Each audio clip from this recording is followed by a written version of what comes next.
Hi. It's very nice to see you, everyone. I really appreciate this opportunity. So first, let me introduce myself. My name is Eytan. Right now, I'm a full-stack JavaScript developer, and I work as a freelancer in a group of freelancers called the Guild. And in my free time, since I love programming, I try to contribute as much as possible to the open source community, and specifically into open source Meteor projects. For example, one of my recent projects involves the combination of React Native with Meteor as a backend. So this is a pretty interesting subject to talk about, but I will keep it for another talk. Anyways, I chose Meteor as my solution for building JavaScript applications. I know other people and companies did so too.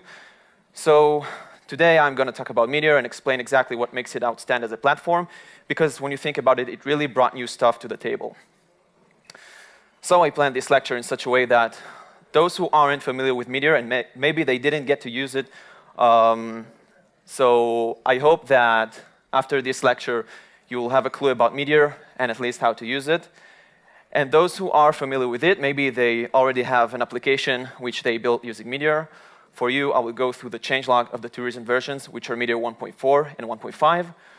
So hopefully at the end of the day, everyone's going to be all happy and satisfied. I will try to go through as much as possible about Meteor in this time limitation of 50 minutes. So let's begin. What's Meteor? Meteor is a platform for building JavaScript applications, both for the mobile devices and web browsers. Now, you don't have to be the most genius programmer out there in order to use the platform, but rather the most average one and still build great applications in great times. So before Meteor, what took weeks can now take up to several hours. Of course, it depends on the size of the application or the project. But the point is that development with Meteor is pretty fast until we reach a point of production, which is one of the main reasons why companies like the ones presented here chose Meteor as their solution. So I would like to go quickly through the key features of Meteor's API in a very high level, and I will only provide you with the bigger picture, and afterwards I will dive into each of these sections separately in a bit more detail. So the first thing you should know about Meteor is that it exposes nothing but JavaScript. It means that you write for the client, server, and the database itself using JavaScript only. No Ruby code, no Python code, any other language whatsoever. Something which is very natural and you would expect. Once you write a JavaScript application, you would like the platform to also be 100% JavaScript as well. Also, if you look at the rest of the list, you'll see that Meteor really breaks lots of conventions and stuff which were pretty common up until now when building an application. So, for example, Meteor's application don't encourage the usage of REST API. Instead, if you would like to fetch data, you would have to use publications and subscriptions. If you are familiar with it, it's a bonus, and if not, very soon I'm going to go through it. Also, Meteor helps you build single web page applications, meaning that you don't even have to hit the refresh button once you use these applications, and instead the transitions between the pages are going to be as smooth as possible. Meteor provides you with a feature called live reloading, meaning that as soon as you implement a new feature, then the application is going to refresh by itself, resulting in this feature available to you instantaneously. Meteor comes with its own built-in bundling system, the same style as Webpack and System.js, only it has zero configuration, and you can start coding using the latest JavaScript syntax of ES 2015 right out of the box. Also, Meteor combines front-end with back-end, so it really feels more like a single unit. There's no such separation anymore, sometimes to the point that you would write a single module which would be loaded on both, thanks to the awesome bundling system provided by Meteor. The client can also access the database, which is not trivial at all, considering that so far it was privileged to the server and the database itself only, of course, under certain restrictions, because the client is untrusted, and you don't want the client to access whatever data he wants. And also, Meteor provides you with reactive programming abilities. This is something very cool, which it's pretty hard to go through it in a very high level, but I have dedicated slideshows for it, so just stay with me.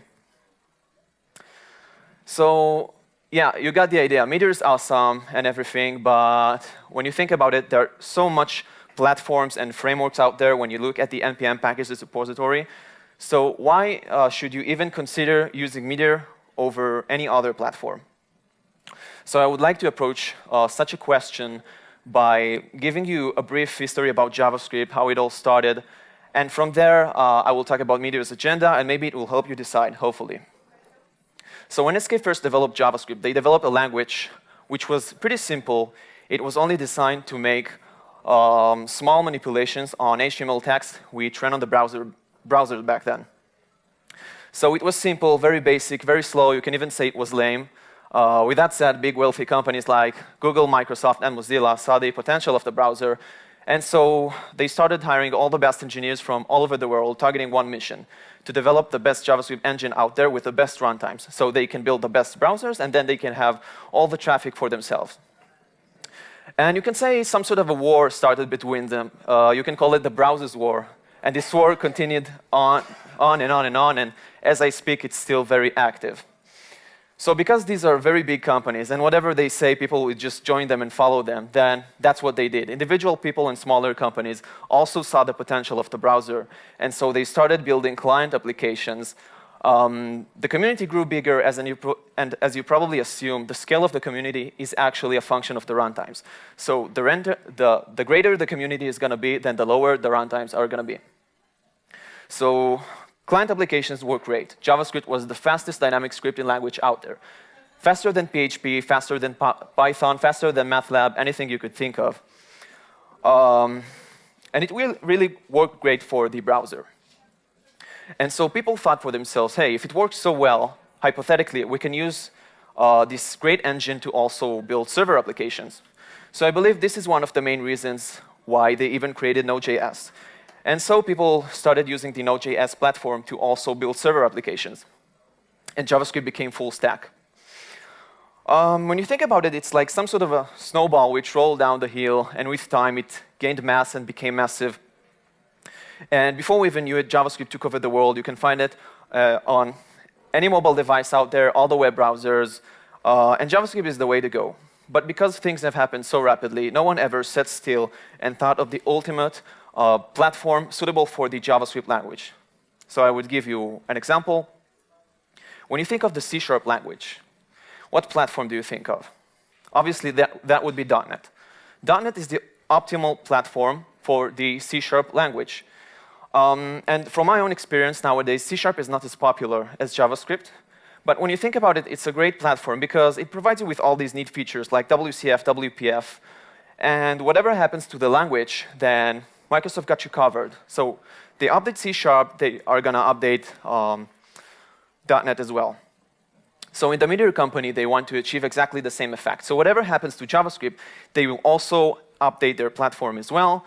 And you'll always be provided with the optimal tools for this language. So for example, Meteor, people who created Meteor applications about 2 or 2.5 years ago, because Meteor exists for quite a time now, and they use the old syntax of JavaScript, which is ES5, can now get to enjoy the new syntax of ES 2015, thanks to Meteor's migrations. And that's why you should use Meteor, because whatever happens to JavaScript, you got their support, and you'll always be provided with the necessary tools. So after I went through the key features of Meteor, and I gave you a brief history about JavaScript, which was nice, and about Meteor, I would like to go through the fundamentals of Meteor's API quickly. Wait, I'm thirsty.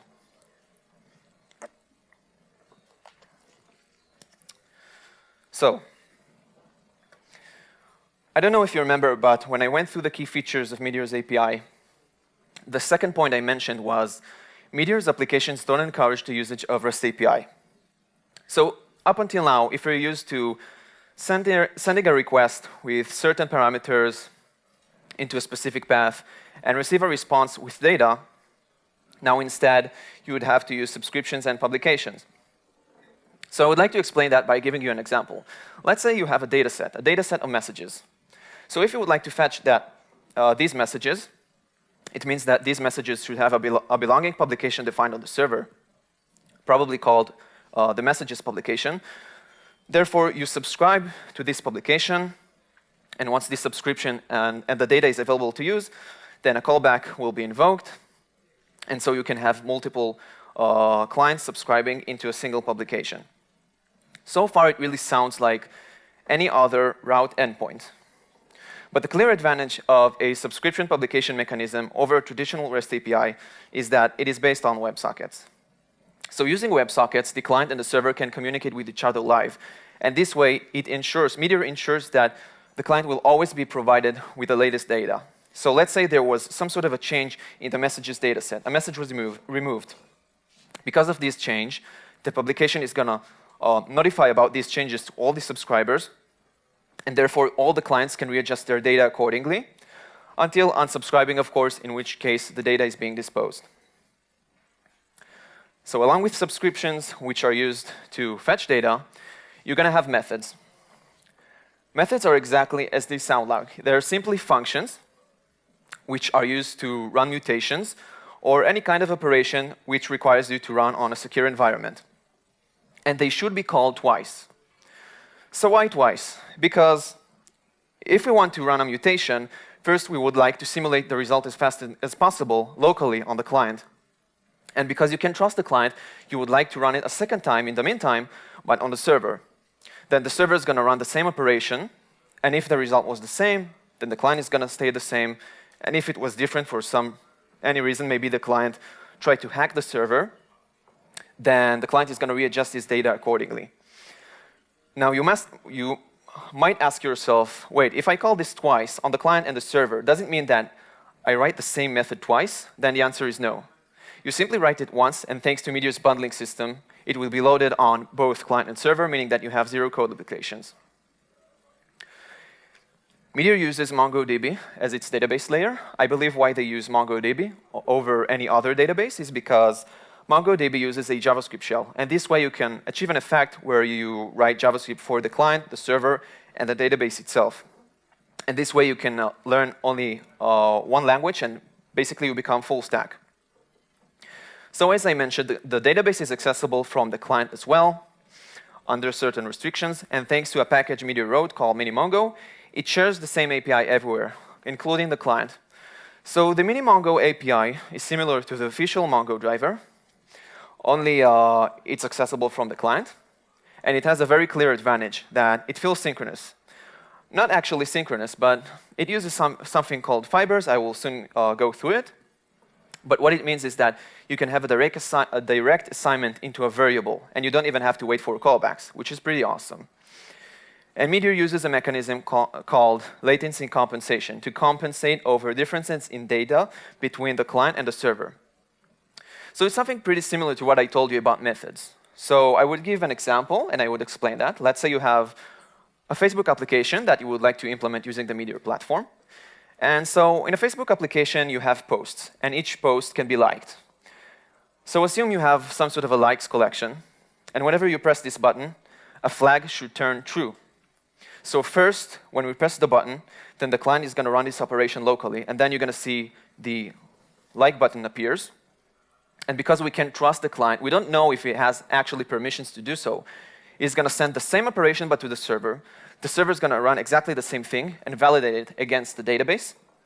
If for some reason the result was different, maybe there was a problem connecting to the database, then it's going to send the real result to the client, and the client is going to readjust his data accordingly. And this way, so if the result was the same, then the like button is going to remain as is. And if it was different, then the like button is going to be grayed out.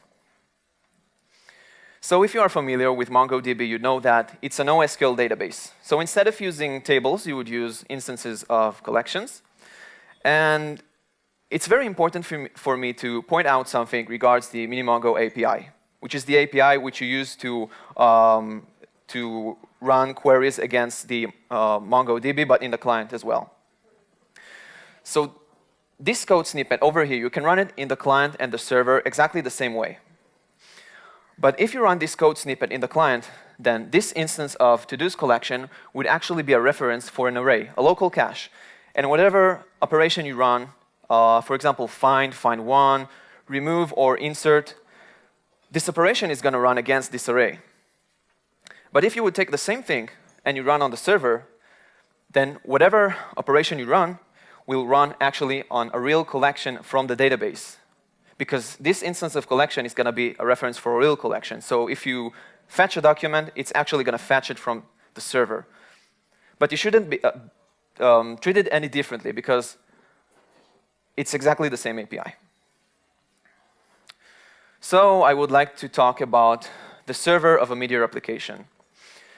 So Meteor's application server uses the Node.js platform, and it is also based on the DDP client. So DDP stands for Distributed Data Protocol. It's a protocol invented by the Meteor team themselves, and it is used to connect between the backend and the frontend of Meteor. DDP uses WebSockets, and this way the client and the server can communicate with each other live. The server also uses the Connect library to handle certain HTTP requests, and it also uses the official Mongo driver to communicate with the database. The server will also provide you with a feature called Live Query. And using Live Query, you can make sure that whatever query you run from the client against the database, you will always be provided with the most recent results of this query, because the server is going to stream these changes in that query. And also, the server uses fibers to handle asynchronous tasks. So a good explanation and a very simple example is actually presented below. If you would look at line 2 at the sleep method, and you would think of an implementation of such a thing, it's pretty straightforward. You simply use the setImode method, and you call it with 1,000 milliseconds, and you call it with a callback, and inside this callback, there's the rest of the execution of the script. So how come when you look at that code snippet, you'd see that it doesn't even wait for a callback? It some sort of pauses the event loop, and then it continues the execution directly on the same indentation. That's exactly what fibers do.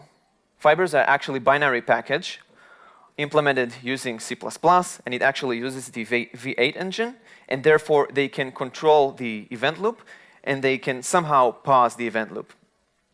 So fibers are similar to JavaScript new async functions, where you can wait for promises to resolve themselves and then continue the execution of the script on the same indentation.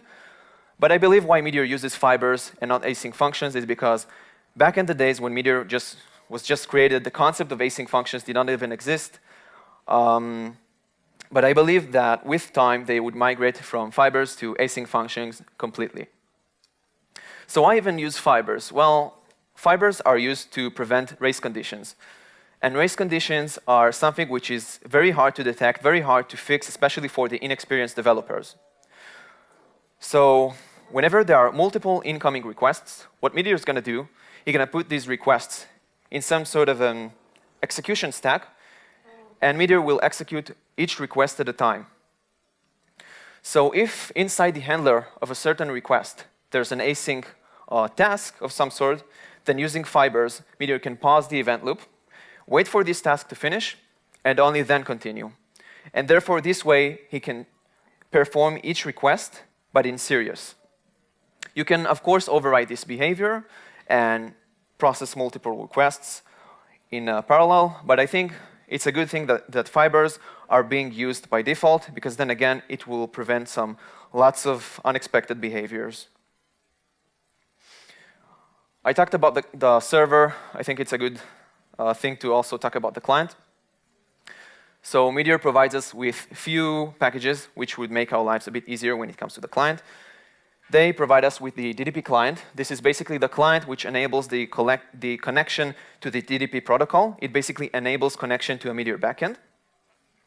Meteor also provides us with mini-Mongo, and as I told you, it also it provides you with the Mongo driver API in the client as well. And Meteor wrote a package called Tracker, and basically Tracker enables reactive programming.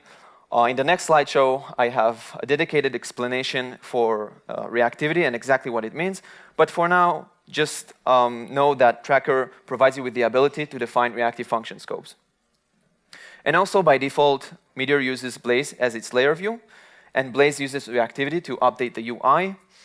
And it comes right out of the box. It's pretty decent, although it can be replaced with whatever you want in case you want to write an Angular 2 application, React, Vue.js. You can easily replace it by installing few packages. So as I promised, I'm going to talk about reactivity and explain exactly what it means. Now, I don't know if you're familiar with Makefile, but if you are, you would know that the concept of reactivity actually exists in a Makefile, because in a Makefile, There are two kinds of variable assignments. Well, not two, but I'm going to focus on two. So there's immediate setting and there's lazy setting. An immediate setting behaves exactly like JavaScript, while lazy setting is something recursive. So you can have two variables dependent on each other. So when you update one variable, the other will be updated as well. So here, in the code snippet over here, I actually demonstrate what reactivity means. We have two variables, a and b, and we initialize a with world, b with a plus world. And once we print b to the console, it would obviously print world, world. But watch this, what happens. Once I set a to hello, and then I print b, then it's going to print hello world. But if you would have used JavaScript, this wouldn't happen that way. So here's another example from a makefile. So instead of using a lazy setting, I use immediate setting when I set the variable b. So instead of having a single equal sign, I also put a colon before the equal sign. So the initialization is the same. I initialize a with world, b with a plus world. Once I print b to the console, it's going to print world, world. But right now, if I reset a to hello and I print b to the console, it's going to print world, world still, until I reset b manually to be again a plus world, and finally it's going to print hello world to the console. So how can we have this effect over here, but enabled in a JavaScript application as well? Well, thanks to Meteor, we can have exactly that. And I would like to show you a concrete example from a real Meteor application. So there's a code snippet. And what happens here is that we subscribe into the messages publication. Once this publication is ready to use and we have this data available to us, then a callback is going to be invoked. Now inside this callback, we use the tracker function to define a reactive function scope. This scope is going to invoke itself immediately in a synchronous way. So inside this function, I fetch the most recent message using an instance of a mini Mongo collection. I use define1 method. And indeed, this is the same method that you have on the official Mongo driver. And also, you fetch it synchronously. And then whenever I have the most recent message, then I print it to the console. But thanks to a combination of live query and reactivity, whenever there was a change in that query, then this function scope is going to rerun itself over and over again.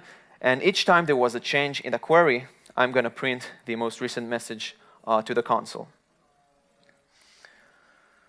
So Meteor uses two package managers. It uses Atmosphere and NPM. I'm not going to talk about NPM because probably most of you are familiar with NPM.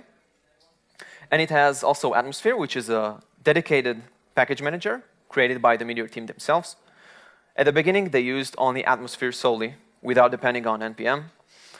But with time, Meteor realized that NPM became much bigger, the community became bigger, the ecosystem became greater, and suddenly they realized that they lose a big potential of the community and all the packages. So they slowly started migrating from Atmosphere to NPM until at one point they would migrate from Atmosphere to NPM completely. With that said, Atmosphere is still pretty useful when you want to be provided with full robust solutions. For example, if you would like to have an authentication system, the only thing you would have to do would be installing a few packages without even defining anything or importing them. Simply, you write in the terminal the command over here, Meteor add accounts base. So accounts base provide you with an authentication backend. So it will define the right publications, the right methods, the right collection instances. And you can also install accounts UI, which will provide you with Blaze template helpers like register, login using Facebook, login using Twitter, etc. Which is pretty cool and neat. So Meteor comes with its own built-in build system. Right out of the box, without even defining anything, any loaders, you can start coding the latest JavaScript syntax of ES6 or ES 2015. You can call it whatever you want using the Babel compiler. And you don't even have to define starting points for your application. So Meteor is going to define the starting points of the application by itself. Depends on the location of the files. So all the files which are defined under the client directory are going to be loaded on the client only. All the files which are located under the server directory are going to be loaded on the server only. And files which are defined in either of these are going to be loaded on both. Right now, the best practice would be actually defining the files under the imports directory where you need to import these files manually. So at the beginning, when you start an application, Meteor is going to build the application as normally. But as soon as you implement a new feature, thanks to live reloading, the application is going to refresh by itself. And this way, you can have this feature available to you without even doing anything. The fact that you have these features available to you, it means that somehow Meteor rebuilt the entire bundle, sorry. But the most naive solution and simple would be rebuilding the entire thing. But sometimes it would be a bit complicated because an application can get pretty big, and building the entire thing can take maybe sometimes up to several minutes. Meteor uses a caching compiler, meaning that whenever it built it the first time, then it's going to store the most recent result. And the second time you implement a new feature, then Meteor is going to do its thing and basically rebuild specifically the right model where you implemented the new feature. So it's very economical. So yeah, it uses the Babel compiler, but in case you want to write an Angular 2 application, you can replace it with TypeScript, or in case you write a React application, you can replace it with JSX by simply installing a few Atmosphere packages. So basically, these were the fundamentals of Meteor's API. I would like now to have quickly an overview.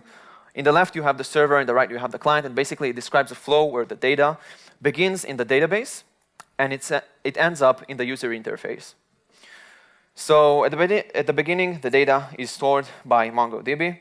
Once you run a query against the database, thanks to live query, you can detect changes in that query. The publication is going to notify about these changes to all the subscribers. Then all the clients, thanks to these changes, can readjust their data and their instances of mini-Mongo collections. And thanks to reactivity, the UI will be updated as well.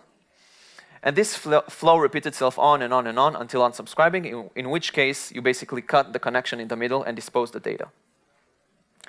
So I think the best way to prove something and show it would be actually demonstrating it.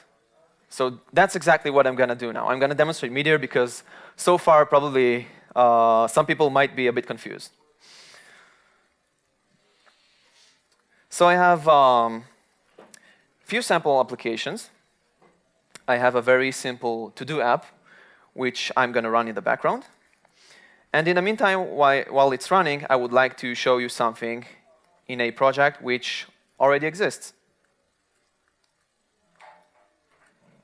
Yeah, that's good.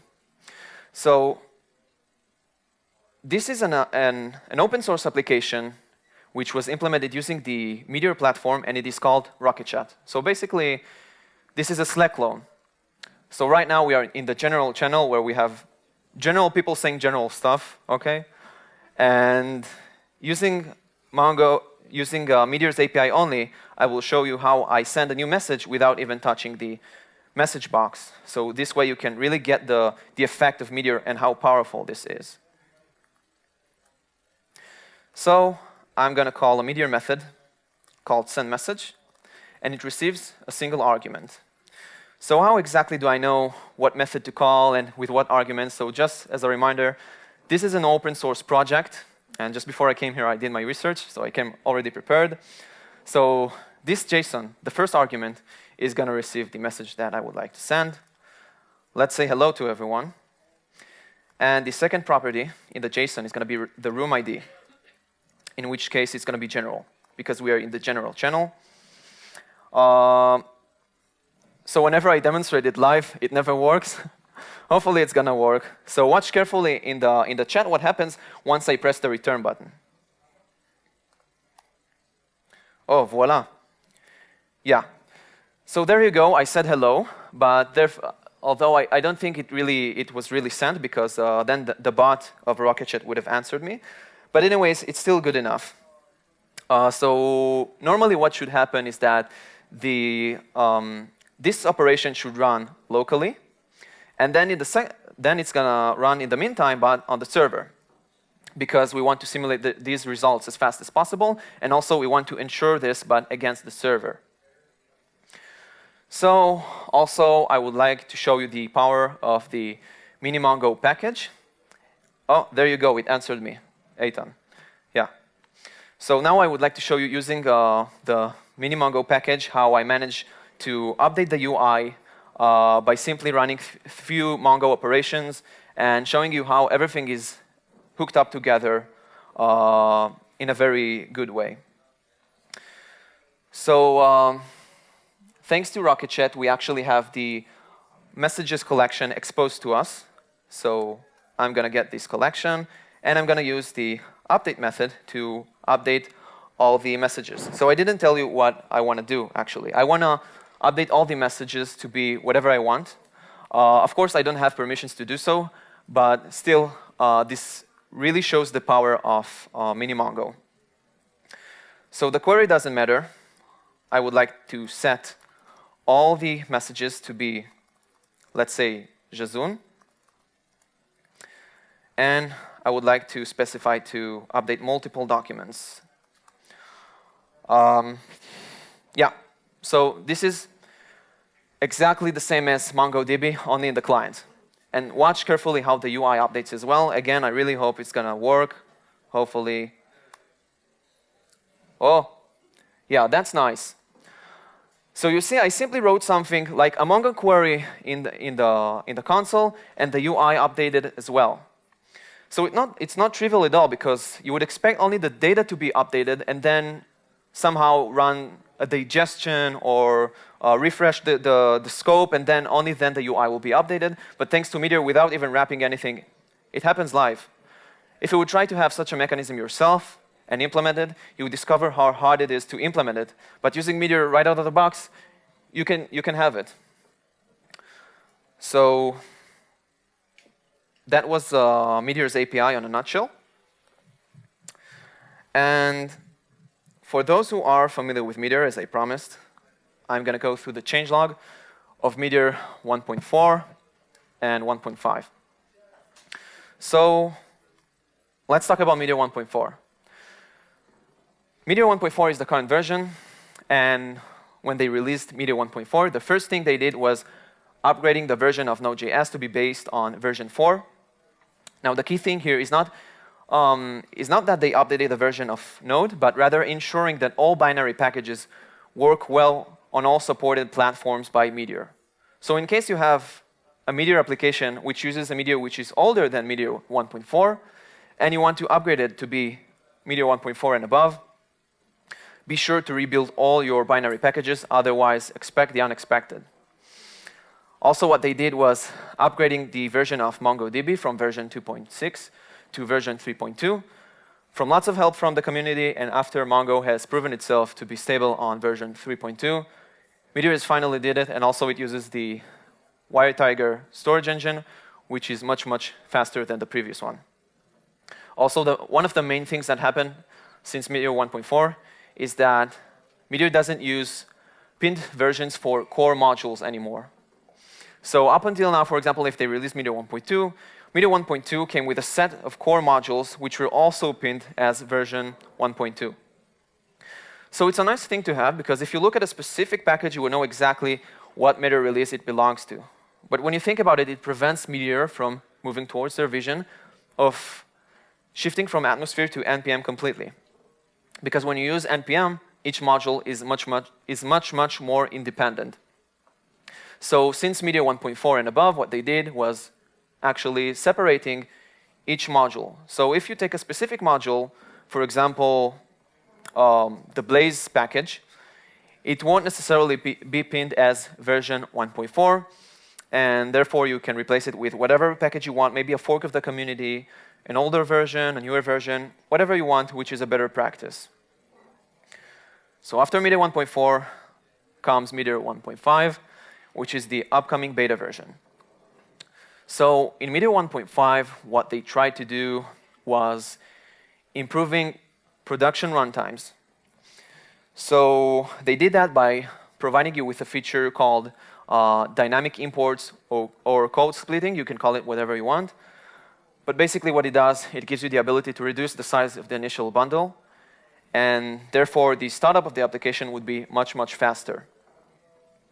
So you can basically split the initial bundle into smaller bundles and then import them in whatever scope you want dynamically. And not only load the script, but also fetch the script, which would actually save you the fetching time during startup. So I have a very nice diagram which describes it. And this is not my diagram. This is provided by Meteor's official blog, so I give them all the credit. Thank you, Meteor. And in the left, there's a description of any traditional bundler like Webpack or System.js. Now, when using Webpack and you would like to have such a mechanism, it would be pretty complicated to have because you would need to configure it and you would need to define multiple entry points for your application. And still, it doesn't guarantee that you won't have overlapping modules which will be loaded twice. So you can have it. It's still pretty complicated. And if you're familiar with the configuration of Webpack, you would know that it can get pretty big and complex pretty rapidly. In the right, there's a description of the Meteor bundler. And without even configuring anything, you'll have dynamic imports available to you. And also, if there will be 2 dynamic imports of the same module, they won't be loaded twice because Meteor will manage it for you. So the first time you will load it dynamically, then it's actually going to fetch it. But the second time, it's going to use local cache instead. So since this is a very important feature, and this is what all the upcoming beta version is all about, I think it would be also nice to demonstrate it as well. So I'm going to run another application which demonstrates it. First, I'm going to open it using a text editor. And in the meantime, I'm going to run it in the background. So this is a very simple React app. What it does is simply renders to the view, welcome to Meteor. Wait. However, this is not the point. The point is that this application prints to the console how long did it take to the application to start and how long did it take to the application to render. So here in line 6, we have a startup callback which will basically invoke itself once Meteor is ready to use. And we also have a render function which renders the view using React. You might ask yourself, why is this an async function? Well, the reason is because soon I'm going to use dynamic imports, and dynamic imports return promises, in which case I would like to wait for these promises to resolve themselves, and only after I will continue my execution. So simply I prepared anything beforehand. But it can be an ordinary function and not an async one. So to the application which I ran in the background, I'm going to open it in a new window.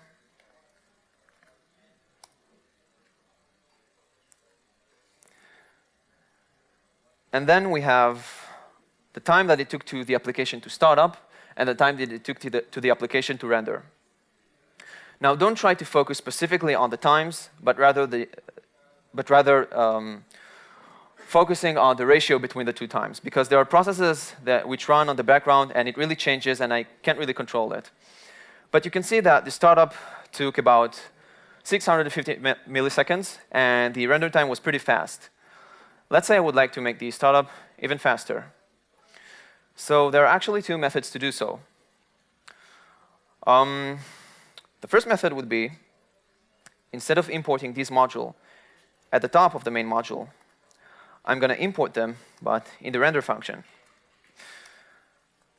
Now, what's going to happen is that it's not going to load the entire thing once the application starts up, but rather only loading what's necessary for the application to start up, and what's necessary for the application to render is going to be loaded in the render function. So some people might look at this and raise an eyebrow because this would seem like an illegal syntax. Because of the way Meteor works, this is a legal syntax, but just in case, I'm going to replace it with common.js. So I'm going to replace import with const, and I'm going to replace from with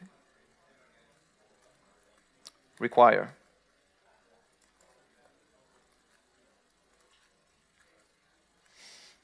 Equal. OK, that should do the trick. Back to the application. OK, so as you can see now, the startup is a bit faster. It took less than 600 milliseconds. However, the render time is a bit slower. Well, this is exactly the result that I wanted to achieve. I actually did made the startup faster. And the overall time can't be improved. But what I did, I only distribute the load. And so if you use it to your advantage, it would actually feel faster overall.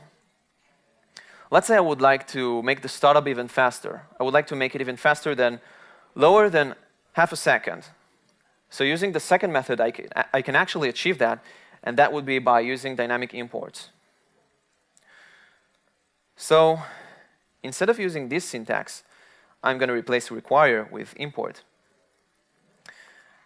And what's going to happen now is that not only it's going to load the entire thing, not only it's not going to load the entire script at the beginning, but also it's not going to fetch the entire thing, because this way we reduce the size of the initial bundle. The entire thing can be fetched faster, and then when it comes to the render function, we will fetch React and React DOM dynamically. So this function over here returns a promise, and since the promise is async, I would like to wait for the promise to resolve itself. So since this is an async function, I can use the await keyword, and I'm going to refresh it.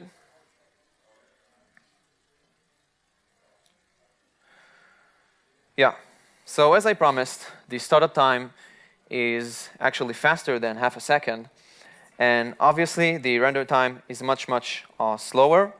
Again, you can improve the overall time of the application to do its stuff, but we did improve the startup time. And again, if you distribute it correctly and you use it to your advantage, it can actually feel faster. So that was about Meteor 1.5. So everyone, thank you very much. I really hope you liked it. If you would like to see awesome features about Meteor and stuff, you can follow me on GitHub. And you can also follow me on Twitter, although I prefer GitHub. And again, thank you very much, and thank you for listening.